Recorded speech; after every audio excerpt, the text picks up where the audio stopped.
When do you fertilize cutback azaleas? Azaleas are types of rhododendrons people commonly plant in their yards for their spring flowers and evergreen foliage. Azaleas require minimal care to do well, but you need to fertilize and prune occasionally to keep them looking their best. Timing is important in azalea maintenance, as cutting them back at the wrong time of year can suppress flowering or damage the plant. In order to understand the maintenance requirements of an azalea, you need to understand how and when they grow. Like rhododendrons, azaleas begin to develop their flower buds in midsummer for next spring's blooms. Because they have only one flowering cycle during the year, any damage to the developing flower buds will affect next spring's flowers. Once the azalea has flowered in spring, it will begin to grow new foliage flower buds set a few months later. Cut back azaleas during the window between flowering and bud development. Pruning too early before flowering will destroy the flower buds, as will pruning too late in the season.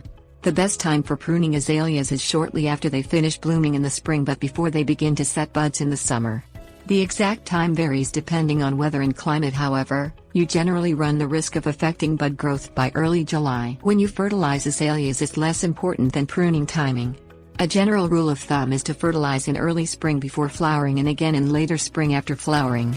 This is simply a guideline, however, as fertilizer timing is not crucial.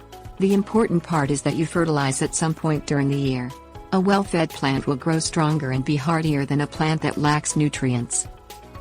Old and unmaintained azaleas sometimes need a more rigorous cleanup, however. Signs of old age are prevalent insect and disease infestations, little to no yearly growth, poor flowering and abundant moss and lichen growth.